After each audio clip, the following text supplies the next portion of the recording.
Assalamualaikum warahmatullahi wabarakatuh. Pada kesempatan kali ini, Ibu akan membahas tentang teks eksplanasi.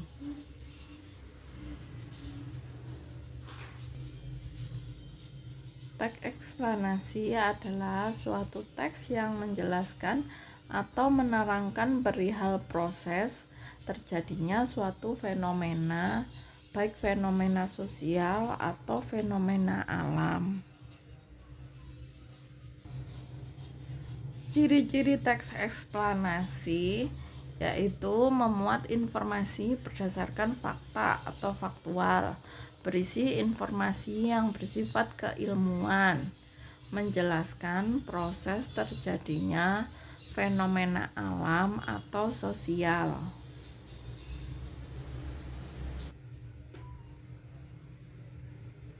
Sedangkan struktur teks eksplanasi antara lain pernyataan umum yang berisi statement umum dan bersifat menarik, ringkas, dan jelas.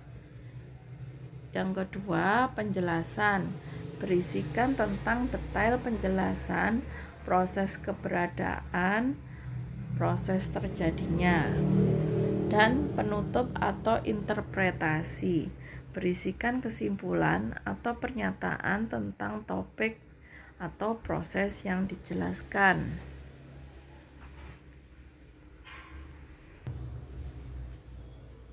Struktur teks eksplanasi. Sebuah teks bisa dikategorikan sebagai teks eksplanasi jika memiliki struktur sebagai berikut. 1. Pernyataan umum. Bagian pernyataan umum ini, sebuah teks eksplanasi menjelaskan tentang gambaran umum fenomena atau peristiwa alam yang akan dibahas.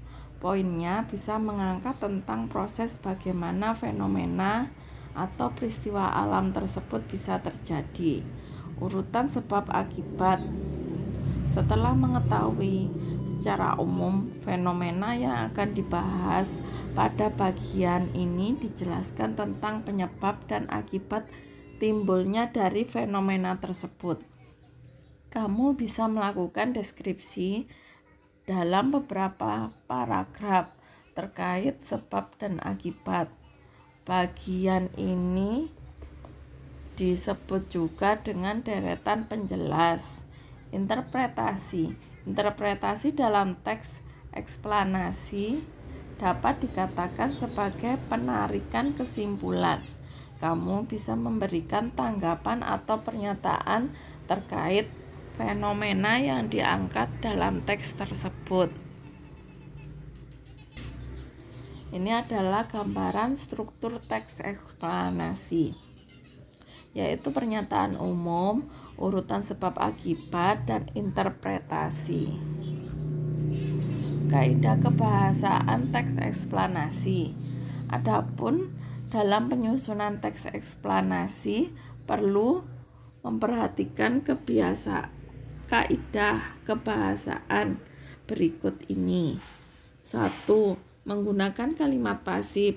2. Menggunakan konjungsi kasual dan waktu.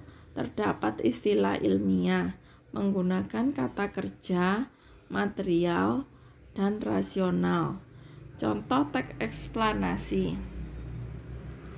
Mendengar kata banjir memang sudah tidak asing lagi terdengar di telinga kita. Banjir adalah fenomena alam yang bersumber dari curah hujan dengan intensitas tinggi dan durasi lama pada daerah aliran sungai atau das. Banjir terjadi karena sebab alam dan tindakan manusia.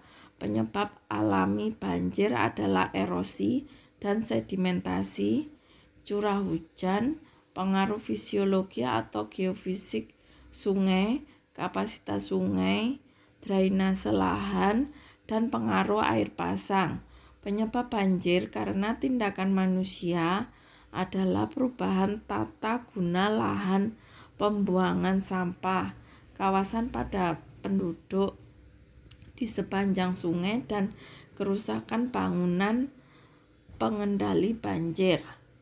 Penyebab alami banjir sebagai akibat perubahan tata guna lahan terjadi erosi sehingga sedimentasi masuk ke sungai dan daya tampung sungai menjadi berkurang. Hujan yang jatuh ke tanah, airnya akan menjadi aliran permukaan atau runoff di atas tanah dan sebagian meresap ke dalam tanah, yang tentunya tergantung pada kondisi tanahnya. Ketika suatu kawasan hutan diubah menjadi pemukiman, hutan yang bisa menahan aliran permukaan cukup besar diganti menjadi pemukiman dengan resistensi aliran permukaan kecil.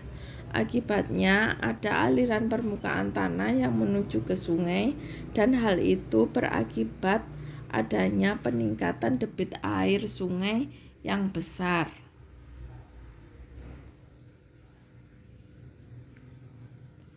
Penyebab banjir karena fakta sosial. Perubahan tata guna lahan merupakan penyebab utama banjir dibandingkan dengan yang lain. Apabila suatu hutan yang berada dalam suatu aliran sungai diubah menjadi pemukiman, debit puncak sungai akan meningkat antara 6 sampai 20 kali. Angka 6 dan angka 20 ini tergantung pada jenis hutan dan jenis pemukiman. Demikian pula dengan perubahan yang lainnya, akan terjadi peningkatan debit puncak yang signifikan, deforestasi, degradasi lingkungan, dan pengembangan kota yang penuh dengan bangunan beton dan jalan-jalan aspal tanpa memperhitungkan drainase, daerah resapan, dan tanpa memperhatikan data intensitas hujan dapat menyebabkan bencana banjir. Pembuangan sampah di daerah aliran sungai membuat sungai tersumbat sampah. Jika air melimpah, air akan keluar dari sungai karena daya tampung saluran berkurang. Kawasan padat penduduk di sepanjang sungai drainase dapat menjadi penghambat aliran dan daya tampung sungai. Masalah kawasan kumuh dikenal sangat penting sebagai faktor sosial terhadap masalah banjir daerah perkotaan. Nah, sekarang sudah paham kan apa itu teks eksplanasi? Semoga dapat membantu kalian dalam mengenali teks eksplanasi di kemudian hari.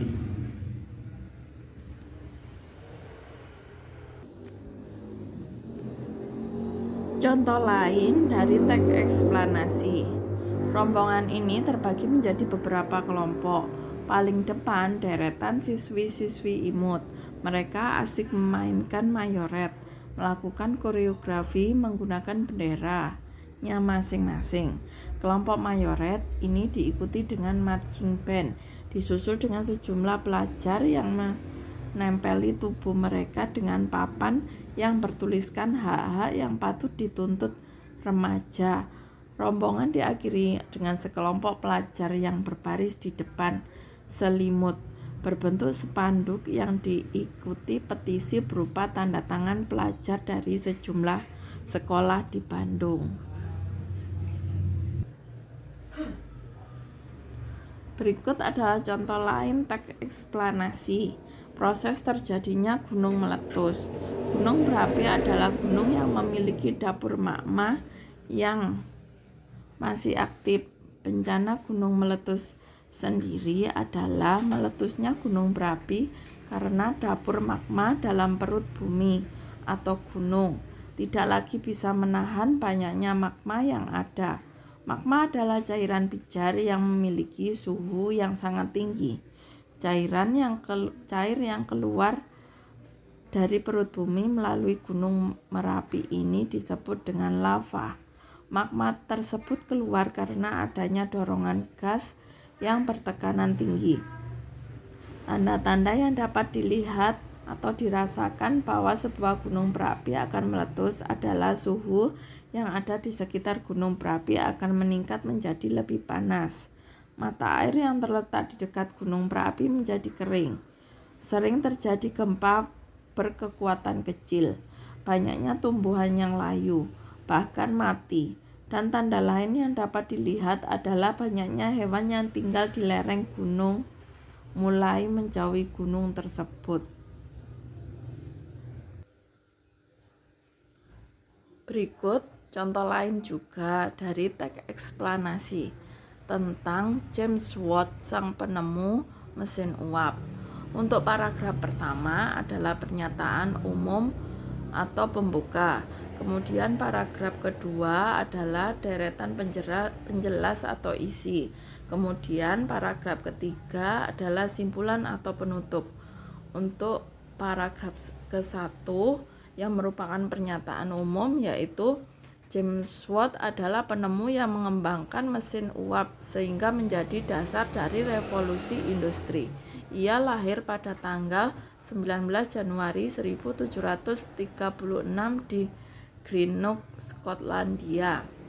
Kemudian deretan penjelas pada paragraf kedua, yaitu ketika berusia 18 tahun, Watt melakukan perjalanan ke London untuk melanjutkan studi tentang pembuatan instrumen dan peralatan selama 1 tahun. Setelah itu, ia kembali ke Skotlandia dengan tujuan membuat sendiri bisnis membuat instrumennya. James Watt mulai melakukan percobaan setelah temannya Profesor John Robinson mengenalkan tentang mesin uap pada tahun 1765. Dia berhasil membuat sebuah model mesin uap yang dapat bekerja dengan baik. Untuk paragraf ketiga yang merupakan kesimpulan atau penutup, yaitu sebuah penghargaan atas jasa-jasa dalam pengembangan mesin uap. Nama Watt diabadikan menjadi sebuah satuan energi dengan simbol W besar. Untuk International System of Unit atau SI, seperti yang kita kenal sekarang, ia dikenal sebagai penemu yang memberi dampak positif bagi manusia. Jadi, dapat kita simpulkan bahwa teks eksplanasi adalah teks yang menjelaskan hubungan peristiwa atau proses terjadinya suatu fenomena, baik alam, sosial, budaya. Ciri teks eksplanasi yaitu terdiri dari beberapa paragraf. Setiap paragraf memiliki ide pokok berupa fakta, terdapat kronologis atau urutan waktu yang kasualitas atau sebab akibat. Kemudian isi teks eksplanasi. A. Teks eksplanasi sebagai jawaban atas pernyataan mengapa uraiannya bersifat kasualitas. B. Teks eksplanasi sebagai jawaban atas pertanyaan bagaimana uraiannya bersifat kronologis. Struktur teks eksplanasi. Identifikasi. Mengidentifikasi sesuatu yang akan diterangkan. B. Rangkaian kejadian disusun oleh kronologis dan kasualitas. C. Ulasan, komentar atau penilaian tentang konsekuensi